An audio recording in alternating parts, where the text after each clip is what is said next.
con un po' di trepidazione, come è naturale per ogni esordio, ma anche con la certezza di intraprendere un percorso degno e utile, ho l'onore di dare le mosse a un ciclo di conversazioni a cui abbiamo deciso di dare il titolo complessivo di Pagine cordiali. Pagine perché intendiamo soffermarci volta per volta su testi di alto significato, essenzialmente di alto valore estetico, ma anche di alto significato, ove occorra, morale e civile. Ma l'accento abbiamo voluto porlo sull'aggettivo cordiali, per sottolineare come il modo di avvicinarci a queste pagine, leggerle insieme, farci partecipi di ciò che esse hanno da dirci, deve essere diverso da quello frigido, quasi mortuario, che si pratica purtroppo oggi nella scuola, dove i testi sono assoggettati il più delle volte a cruente operazioni chirurgiche per accertare quante metafore l'autore ha adoperato, quante parentesi vi sono, quante virgole sono state disseminate nel discorso. E i giovani purtroppo si rassegnano a questo tipo di rapporto che li lascia sordi a quelli che sono i valori profondi della letteratura, non solo della letteratura italiana e non solo della letteratura, ma anche delle arti figurative, del cinema, dell'architettura, dell'urbanistica.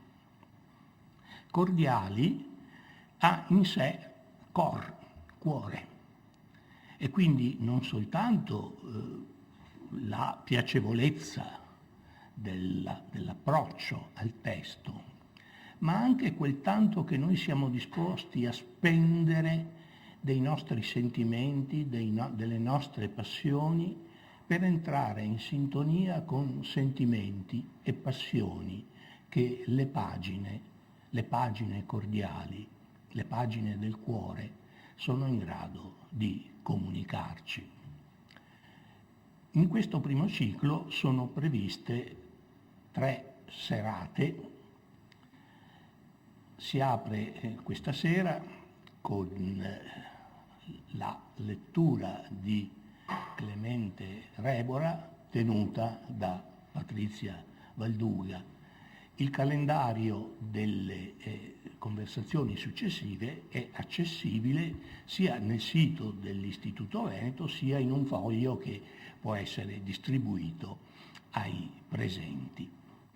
A questo punto il rituale vorrebbe che io presentassi l'oratrice di questa sera. No. Ecco, mi previene con questa voce che sale dal quel cor di cui parlavamo prima, e non dirò nulla, anche perché in verità Patrizia Valduga è una nostra vecchia amica, in quello stesso posto ha tenuto qui una splendida commemorazione di Zanzotto, di cui tutti noi conserviamo gratissima memoria.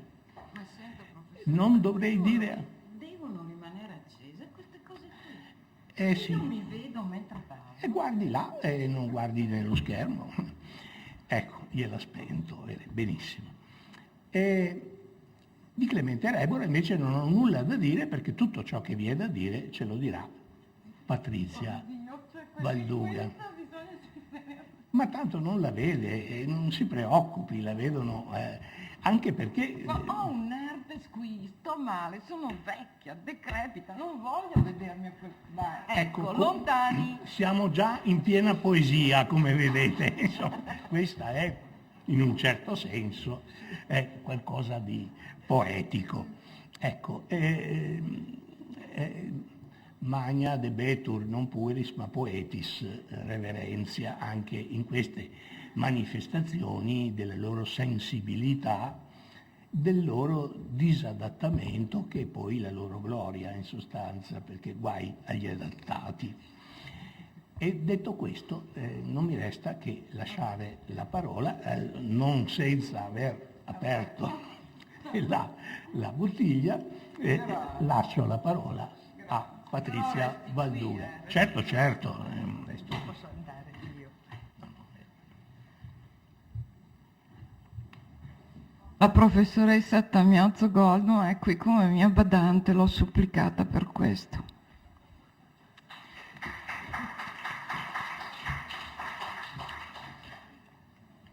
Non è facile fare una lettura cordiale di Rebora per me, perché è un poeta che amo moltissimo, lo amo moltissimo dai primi anni '80, e leggere solo, senza raccontarvi che cos'è Rebora per me, chi è per me, l'idea, come l'ho conosciuto, mi sembrerebbe fare una cosa da attrice, lettrice. E allora vi racconto Rebora com'è per me.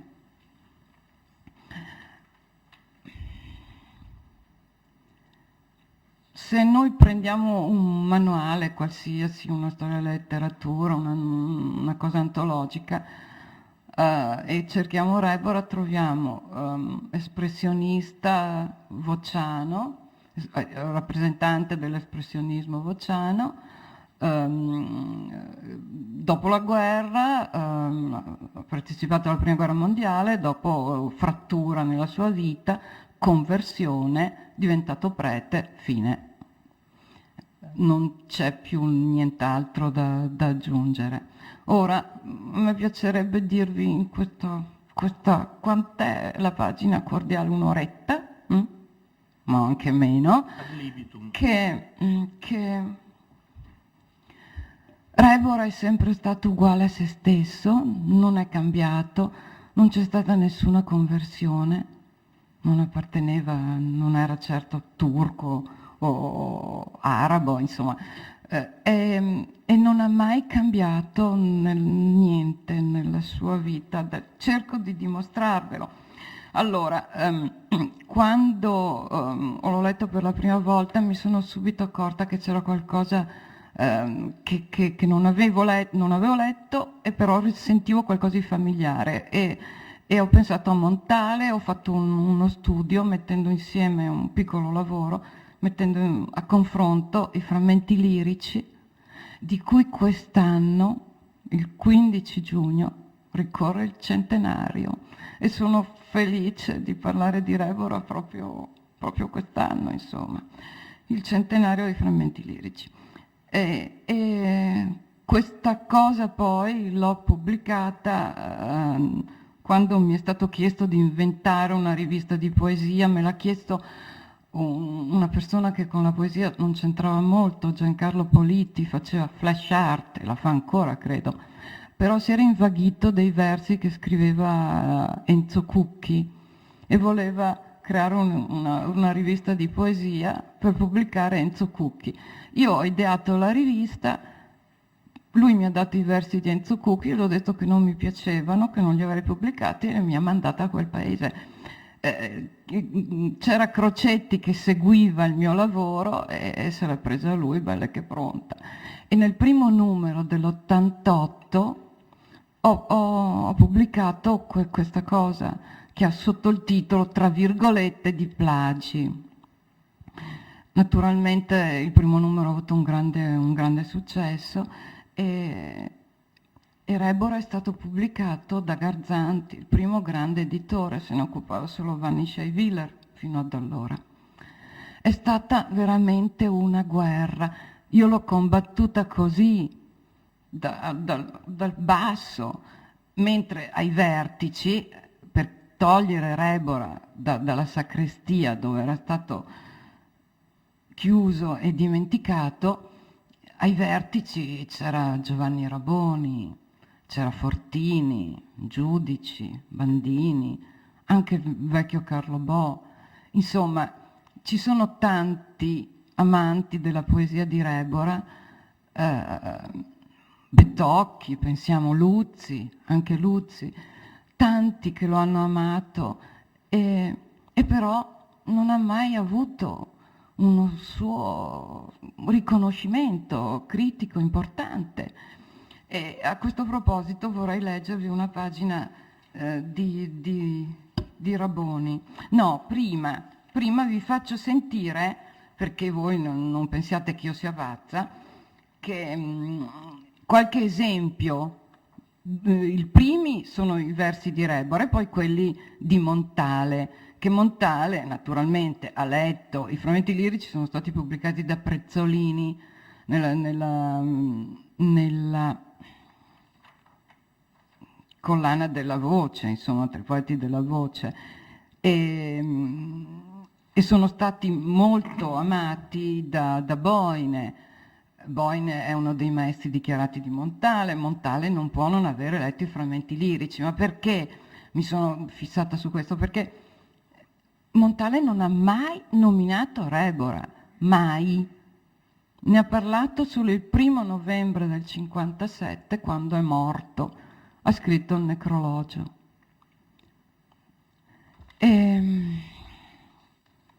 Non ci si deve stupire, perché si sa che ha tenuto nascosto dentro un cassetto in via Solferino una recensione di Carlo Botta e Storie per un bel po' di mesi, e ha tenuto anche ben nascoste delle poesie di Penna finché non sono usciti i suoi mottetti. Aveva l'astuzia di tenere a distanza e di occultare quello che poteva metterlo in ombra. Esempi, 2 versi di Rebora. Ma l'ombra serpeggia e s'incava con rabbia di fischi e di bava. Montale. E nel mare compresso scava grandi solchi crestati di bava. Rebora parla del carro su un binario morto. Ecco per te la merce rude d'urti e tonfi, gravido rappesi sui telai tesi, ma nei rantoli gonfi si scrolla fumida e sviene. Montale. E tu che tutta ti scrolli fra i tonfi dei venti disfrenati e stringi a te i bracci gonfi. Questa sembra addirittura uno studente che fa la copia. Nei calvi poggi sotto le pietraie. Montale. Dai calvi picchi si scorgevano petraie. Si svincola il mare e ricade, si svincola d'attorno un'ora fallita, si innalza a stento e ricade. Ecco, l'impressione è questa, che il lessico naturalmente, anche un po' la metrica, ma soprattutto passando da Rebora a Montale c'è uno sbrodolamento, un annacquamento, una perdita di concentrazione. Sentite questo. Voce, il ruscello delle tue campane, è un solo endecasillabo stupendo. Cosa fa Montale? Parte anche lui con l'invocativo, con il vocativo. Antico, sono ubriacato dalla voce che esce dalle tue bocche quando si schiudono come verdi campane. Oh. Ecco, adesso vi leggo quello che dice Raboni, è importante. Io considero Raboni il più grande critico del secolo scorso, anche un po' dell'inizio di questo. Insomma, è uno che aveva un tale istinto, una tale passione, un tale amore disinteressato per la poesia che capiva subito tutto. Senza fare tutte quelle cose che fanno i filologi, di contare quante anafore, quante iperboli, quante... Scriveva nell'88, sono quasi 30 anni, dai tempi di un piccolo saggio pubblicato su Questo e Altro, che cerco di capire che rapporto ci sia fra la grandezza di Rebora e la posizione di marginalità in cui continua a essere tenuto dalla maggior parte della critica. Qui poi salto. A volte penso che tutto si spieghi molto semplicemente con il fatto che Rebora è davvero il più grande di tutti e che riconoscerlo vorrebbe dire mandare all'aria un insieme di luoghi comuni, di precedenze e filiazioni, di gerarchie e di triadi su cui a partire dagli anni 30 hanno prosperato gli studi novecenteschi e si sono formate alcune delle maggiori fortune e reputazioni accademiche, a cominciare da quella di Contini, che non a caso, dopo aver dissotterrato Rebora con il famoso bellissimo saggio del 37, si è poi affrettato a riseppellirlo in omaggio ad altre e più lunghe fedeltà. Dirà più tardi, qualche anno dopo dirà: è evidente che studiare Rebora non è scientificamente altrettanto agevole, né almeno per ora altrettanto remunerativo in moneta accademica o giornalistico-editoriale, quanto ristudiare Montale o occupare tempestivamente un posto di seconda o terza fila tra gli specialisti di Italo Calvino, che sono, se ci pensate, i due numi intoccabili del Novecento. Andiamo avanti. O forse, ma potrebbe essere il rovescio della stessa medaglia, dice Raboni, a rendere Rebora così poco digeribile, così faticosamente assimilabile da parte della nostra cultura, è l'assoluta diversità sostanziale del suo modo di essere poeta rispetto a tutti i modelli che hanno avuto corso nell'ambito della cosiddetta contemporaneità. È un discorso complicato e chissà quando ne verremo a capo. Annoto per ora in proposito una sola ipotesi, che a differenza degli altri protagonisti della poesia italiana di questo secolo, Rebora non abbia cercato nella poesia una salvezza personale, la salvezza di un'autoemarginazione amaramente rassegnata o ironicamente compiaciuta, ma una salvezza di tutto, una vera e propria redenzione del mondo. In altre parole, o meglio, da un altro punto di vista, l'energia reboriana non si scarica, non si placa nel testo. Questa cosa è importantissima. Io mi sono attaccata a questa frase perché è quella che sarà, che poi vedremo in quel che vi dico, l'energia reboriana. Non si scarica, non si placa nel testo, ma lo attraversa elettrizzandolo e devastandolo, con la conseguenza che fra i linguaggi variamente sublimi o scettici, sovradeterminati in senso lirico, sottilmente, squisitamente sospinti verso la prosa dei suoi illustri contemporanei, il suo è un linguaggio, l'unico, formidabilmente materiale, che conserva e esibisce tutti i disastri, le esplosioni, le ustioni della passione reale che lo genera. Allora, non c'è solo però il poeta, e per arrivare al sacerdote, al prete, a Stresa, tra i rosminiani, bisogna almeno dire due parole sull'intellettuale, perché Rebora ha studiato un anno medicina a Pavia e poi ha pubblicato il suo primo libro a 28 anni. Anche io ho studiato medicina e ho studiato il libro. Guarda, l'ho detto così, mi è venuto adesso, no? Scusatemi, non dovrei pensare a me, però gli sono molto affezionata per tante ragioni. Allora, ha pubblicato delle traduzioni, ha tradotto dal russo, ha curato dei volumi per Paravia, ha fatto il critico per Prezzolini, ha curato dei volumi per Boine, ha frequentato persone importanti a Milano, insomma era un intellettuale in vista a Milano in quel tempo, e ha frequentato persone come appunto Banfi, poi Dario Malaguzzi, Monteverdi, frequentato Sibilla Leramo. Poi parliamo delle donne, abbiamo un capitolo a parte, Sibilla Leramo, e Cascella, e artisti, insomma. Poi c'è la guerra, e nella guerra viene mandato sul Carso e viene ferito e rinchiuso anche in un ospedale psichiatrico, dove sentite la scientificità della medicina, quanto è una scienza esatta la medicina. Gli hanno diagnosticato la mania dell'eterno. Non lo so come si manifestasse questa mania dell'eterno, però io vi assicuro che nei frammenti lirici l'eterno c'è.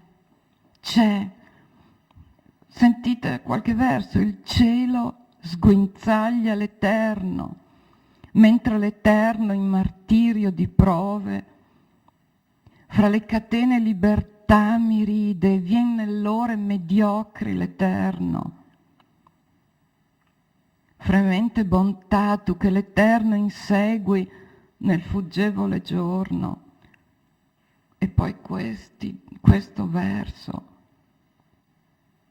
dentro l'amore verso l'eterno. Ricordatevelo, dentro l'amore verso l'eterno. Scrive a Sibilla Leramo nel 1918. Non vi ho riscritto subito perché di nuovo ferocemente chiuso per una visita di controllo nel manicomio. Lui non andava al Paolo Pini come diciamo noi oggi, anche se non esiste più. Lui andava proprio da Paolo Pini in persona. Esisteva il dottor Paolo Pini, a cui una quindicina di giorni. Forse le competenti autorità sperano così di annientarmi fin nell'ultimo baleno della mia verità. Non può essere pazzo uno che scrive questo. Non era pazzo, non aveva nessuna mania dell'eterno, era fatto così. Poi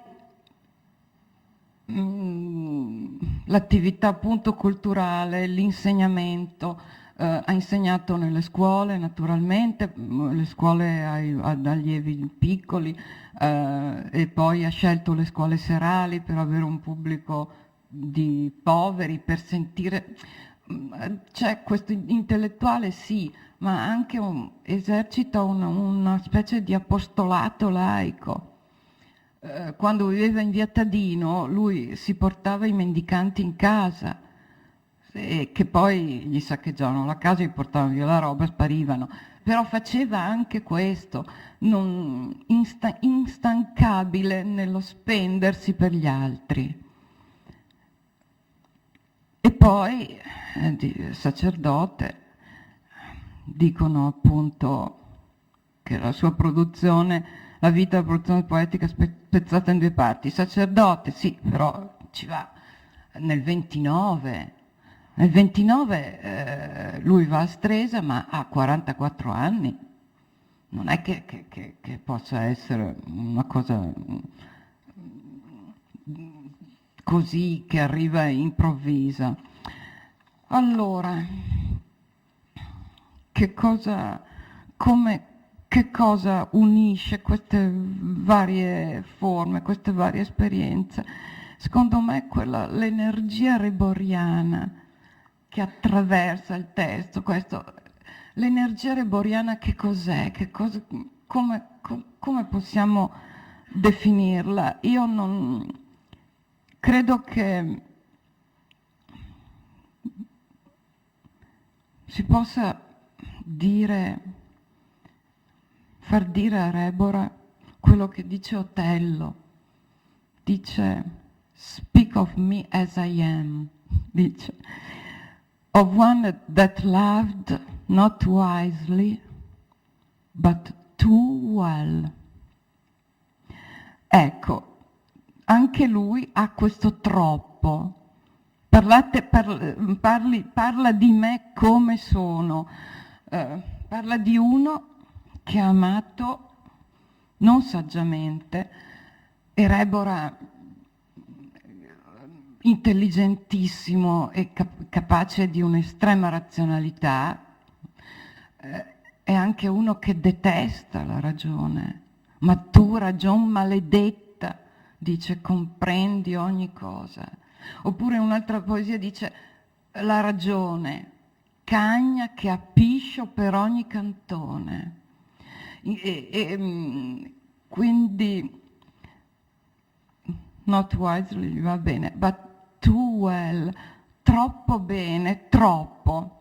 Questo troppo che c'è in lui, questo troppo che troppa spiritualità, troppa sensualità, troppo amore per la donna, troppo amore per gli altri, troppo amore per Dio, c'è sempre troppo, c'è qualche cosa in Rebora, c'è questa energia così forte che non ha trovato modo, secondo me, non ha trovato un oggetto che la potesse contenere, anzi, che la potesse capire, nel senso etimologico anche, capire. Perché se andiamo a vedere questa energia che si vedeva nello sguardo, anche nel Rebora malato e costretto a letto, paralizzato nel letto, un'energia che lo portava a fare delle cose da estreme, diremmo oggi. Pensate che nel luglio del 1912, quindi aveva più che 27 anni, scrive a un amico: ho girato la Carnia in 7 giorni camminando da 10 a 14 ore al giorno, gravato di sacco, eccetera, e una nausea tipo spotorno mi ha fatto quasi stramazzare, ma al traguardo. Tipo Spotorno, conoscete Spotorno? C'è il diario bellissimo in cui era quel pittore scorbutico, ipocondriaco, che si chiudeva in casa e non apriva neanche le finestre agli amici e che registrava nel suo diario tutto quello che mangiava e anche che cosa espelleva. Grazie. Deiezioni, alimentazioni, deiezioni. Ecco, e sentite, 34 gradi all'ombra, ecco il percorso di un giorno, 34 gradi all'ombra. Ho percorso il seguente itinerario: Ravascletto, Mieli, Rigolato, Forni a Voltri, Sappada, Santo Stefano, Portonuovo, Lorenzago. E dalle mie parti ci sono stata. Poi voleva andare da Lorenzago a Mauri, a Forni di sopra, di sotto, a un pezzo. Uno scalmato, voglio dire, l'energia psichica che aveva diventava anche energia fisica. L'energia non riusciva a placarla nella poesia. Forse la placava un po' camminando, perché Lubrano dice che il grande prosatore, predicatore barocco, nato a Napoli nel 1619, che per me è il più grande prosatore italiano che ci sia mai stato, scriveva il moto è il medico ordinario dei malcontenti. Pensate quanto malcontento doveva avere Rebora se si faceva tutti quei chilometri a 34 gradi. Non poteva questa energia placarsi nella poesia e non si è potuta placare neanche nelle minime soddisfazioni che può dare la poesia. Boine si è allontanato subito da lui, si è messo con la Sibilla Leramo, l'hanno aiutato, sì, Prezzolini, altri. A Milano il secondo libro è stato pubblicato a Milano grazie a una persona che ora è dimenticata, ma adesso mi darò da fare, Enzo Ferrieri, che ha fatto il convegno e poi la pubblicazione del convegno, poi il teatro, poi il cinema.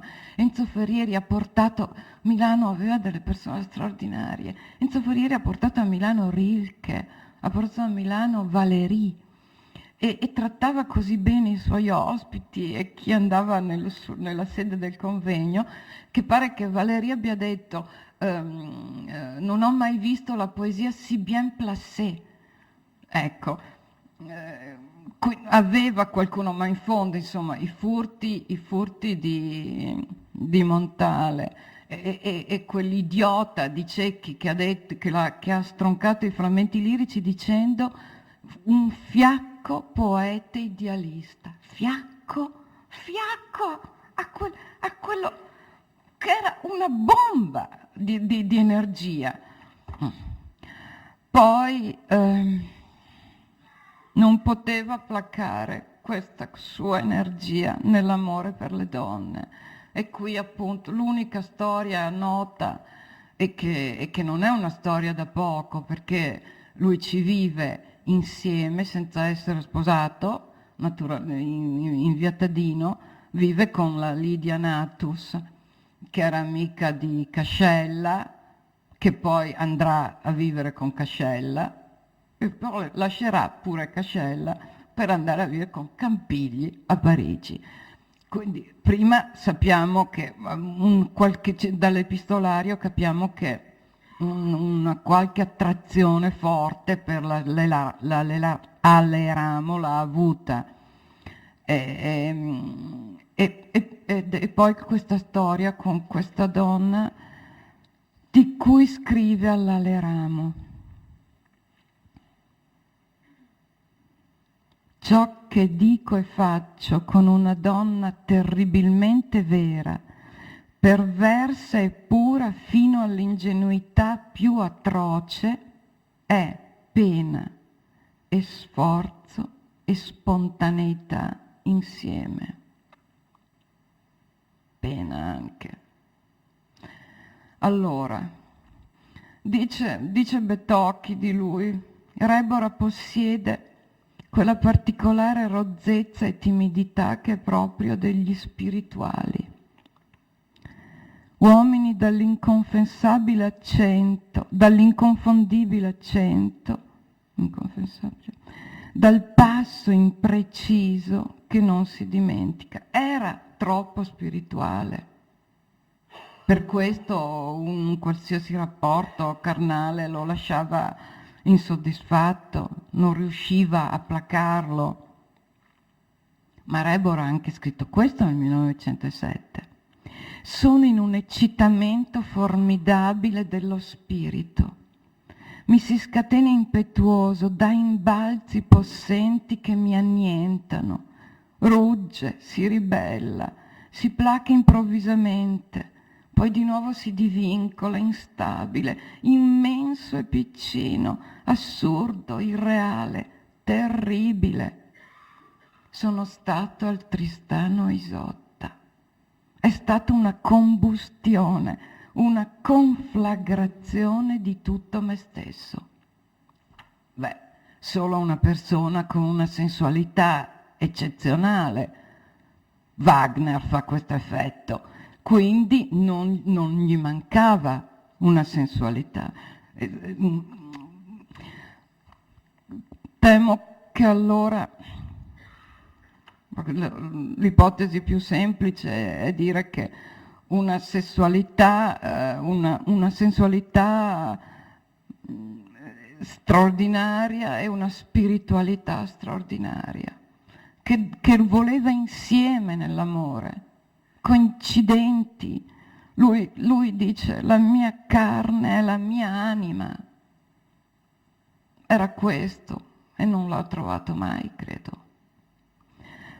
L'amore per gli altri, lo spendersi e darsi da fare per gli altri. E l'ha fatto, vi ho detto anche come. però si è sempre sentito paurosamente solo.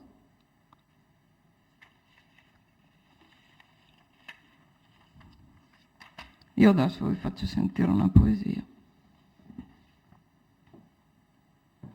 No, non vado lì. Sì, vado lì.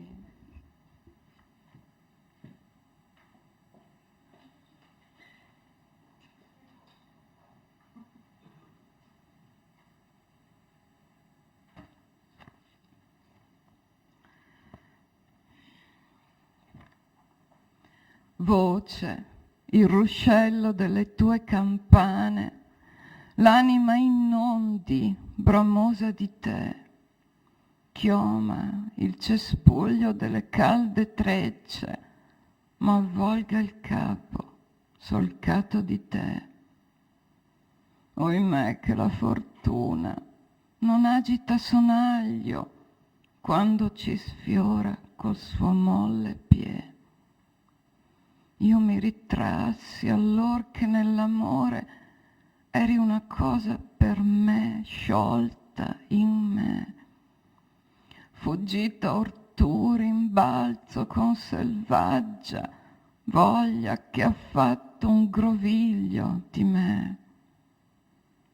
Oimè che la fortuna non arma di consiglio chi per la vita foggiato non è.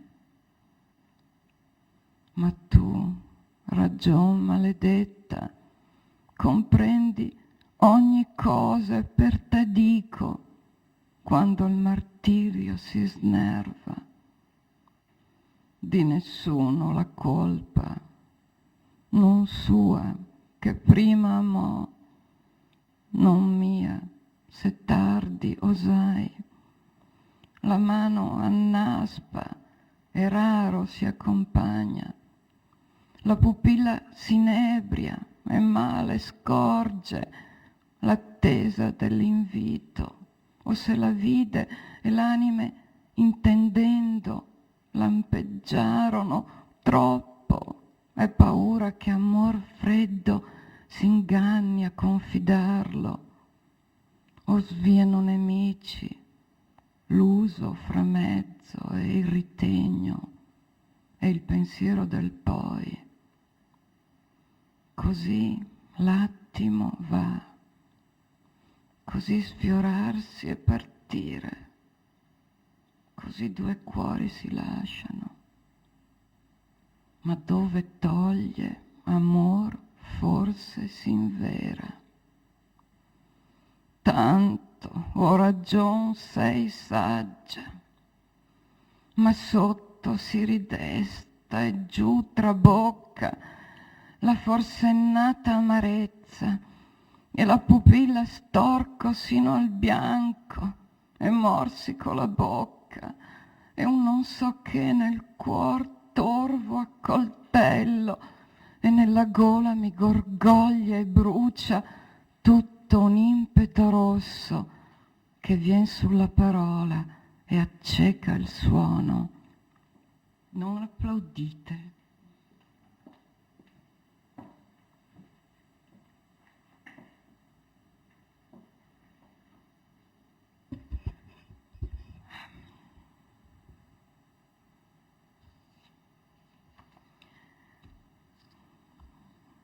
I canti dell'infermità, che solo recentemente sono stati presi in considerazione come poesia, perché allora Contini ha detto che erano edificanti, qualche verso edificante, qualche cosa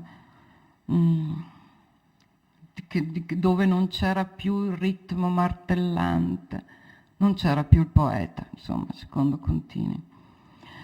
Invece, secondo me, c'è sempre Rebora, è uguale a se stesso. A volte mi viene da pensare, non dovrei dirlo, però avete presente quel film di Buñuel che si intitola Elle? Parla di un maniaco feticista, che tanto tormenta una donna affinché la fa scappare e viene minacciato, viene minacciato, insomma, alla fine lui si fa frate.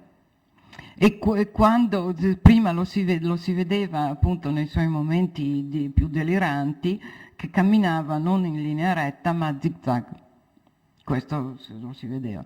E quando poi si fa frate dice che è guarito, che il suo cuore è pacificato, e si vede che si allontana a zig-zag.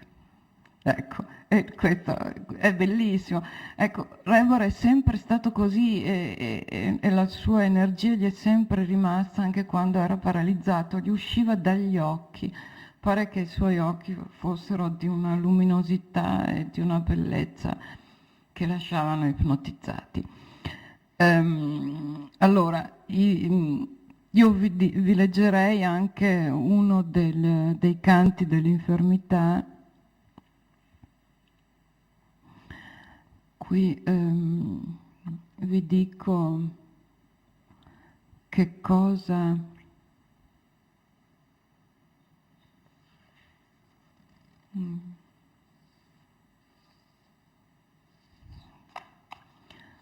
ha detto Montale? No, ve lo dico dopo.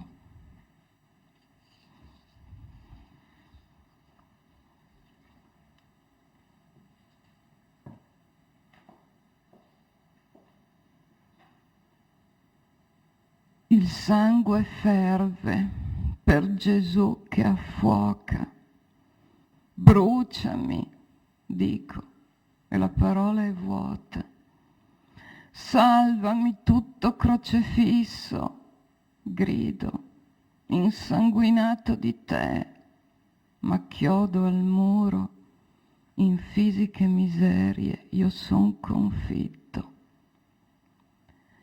La grazia di patir, morire oscuro, polverizzato nell'amor di Cristo, far da concime sotto la sua vigna, pavimento sul qual si passa e scorda, pedaliera premuta, onde profonda, sa la voce dell'organo nel tempio, e risultare infine inutil servo.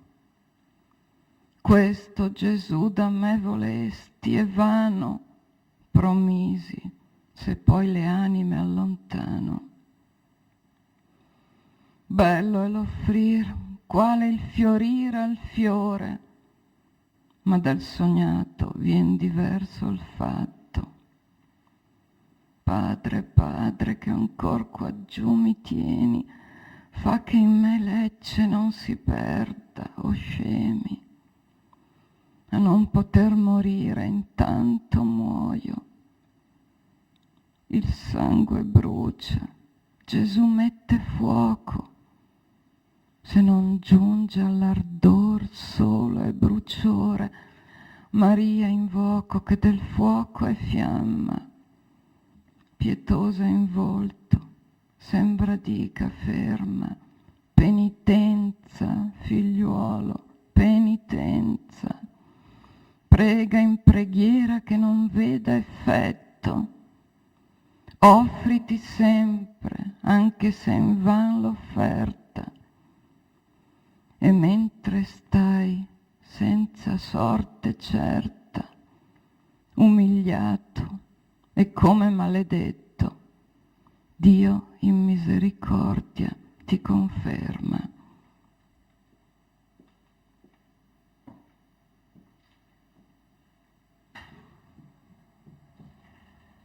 Come avete sentito, neanche qui la sua energia è riuscita a placarsi, perché se poi le anime allontano, dal sognato viene diverso il fatto. E qui mi sono dimenticata di dirvi, a proposito del suo amore per gli altri, che cosa scrive? È insegnato nelle scuole e lui parla in una poesia il gonzo pecorume dei ragazzi di scuola e palloncini sugli spaghi oscilla dai corpi smilzi il vuoto delle teste. Un'altra sul fatto, sugli affetti, sul voler bene agli altri, sulla bontà sublime.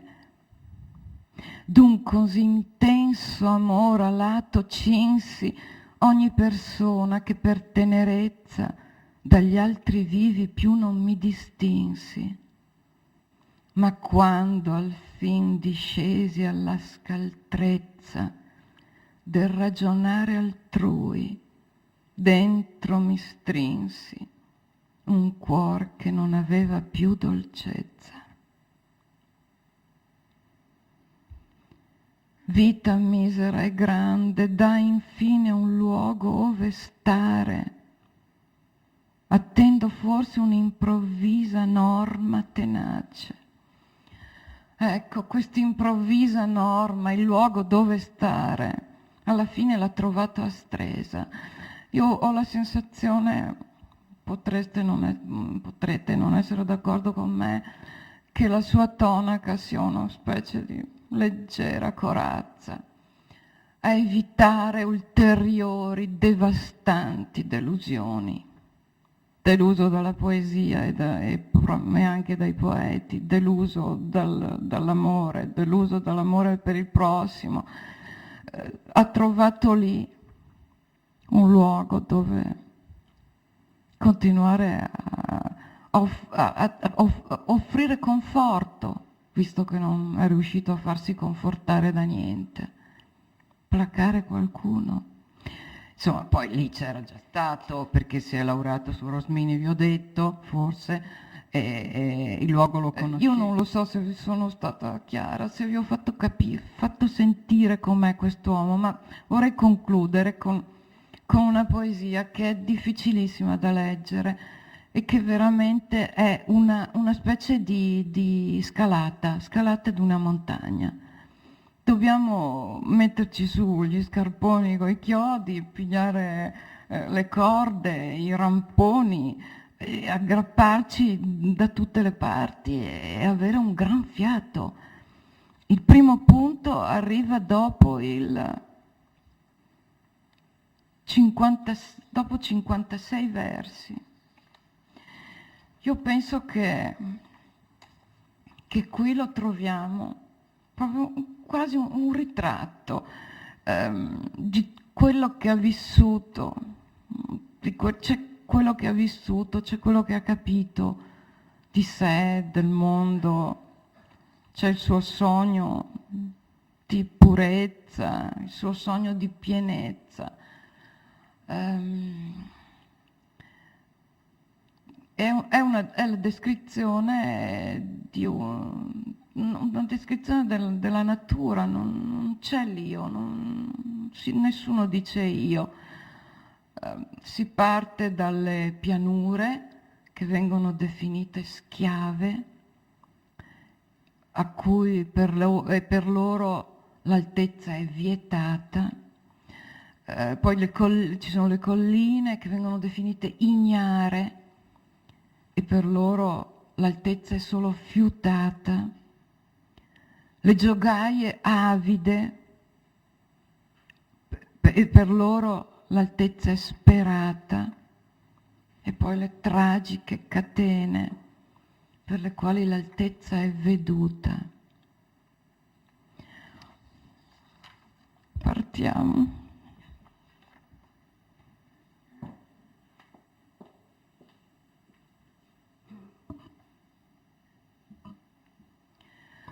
Dal grosso e scaltro rinunciar superbo delle schiave pianure, che suon di nerbo la vietata altezza, sfogan nel moto isterico carponi, tra ruote, polvere, melma, carboni, per grumi di zolle e colture e clamorosi grovigli di folle, in fregola di piacere acerbo.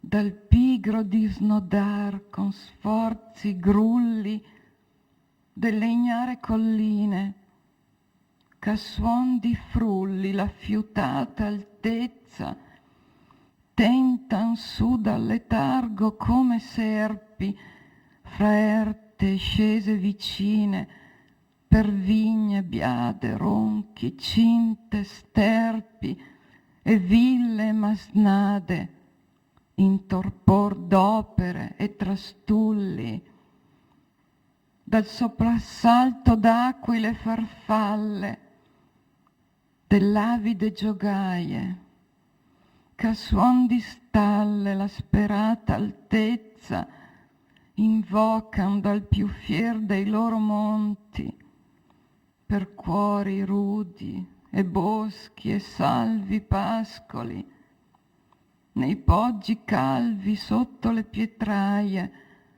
fra consensi di laghi e di fonti, ansiosi a richiamar per ogni valle, dall'assalto impennato in tormento delle tragiche catene, ch'abbuffere di vento, aggurgiti in mani di vitreo silenzio, fra tremiti e vene di fuggenti creature, guatano, addentano, serran l'altezza veduta con rose pupille d'eclissi ed assenzio, con dure bocche in morsi di pietra, con braccia e torsi digiuni, per cave rovine d'abissi e spasimi eretti in atroci scompigli, intorno schiumando con brividi fissi il vello di neve che scivola e piega nei ghiacci protesi sui lividi artigli a sbarrar rupi con strazio profondo verso gli inviti del mondo, a vietar con angoscia suprema l'inarrivabile preda, da piani, colline, giogaie, catene, si lamina enorme la vetta, su vertebre e stinchi a vedetta, con l'anima ardente nei geli costretta. Sopra il vuoto dell'ombra e del fuoco, in infinita voragine turbina, sotto dal vano dell'aria la terra, fra bave di nubi e tormenta, l'ultime scaglie le avventa e fugge ghermendo la vita, effimera dorme di voci, in vertigine atterrita, fra incomprensioni immutabili, di spregio, di invidia, di voglia, dal basso che ignora all'alto che spoglia, ogni cosa intendendo, oltre aspetta, in fede enorme la vetta, dal piede inestricabil di catene, unica al cielo misura la forza, con l'anima ardente in gelida scorza, da sola respira il tremendo suo pene. Possiamo applaudire. Abbiamo dei tempi.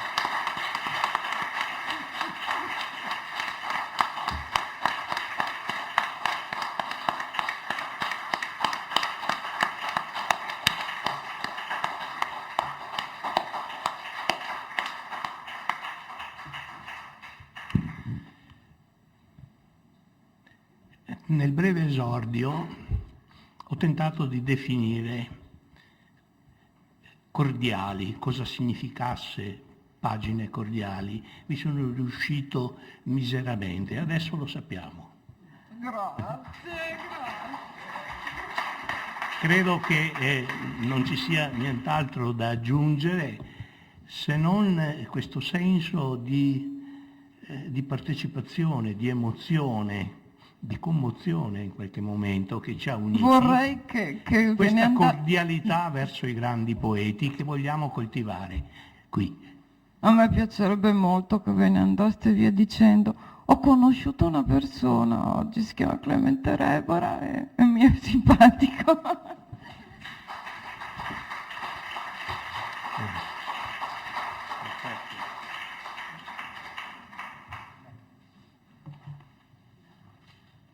Io non so se qualcuno dei presenti si sente stimolato a qualche commento, qualche richiesta di chiarimenti, altrimenti non mi resta che avvertire che nel vestibolo qui, nel guardaroba, è a disposizione un foglio in cui chi lo desidera può inserire i propri dati per avere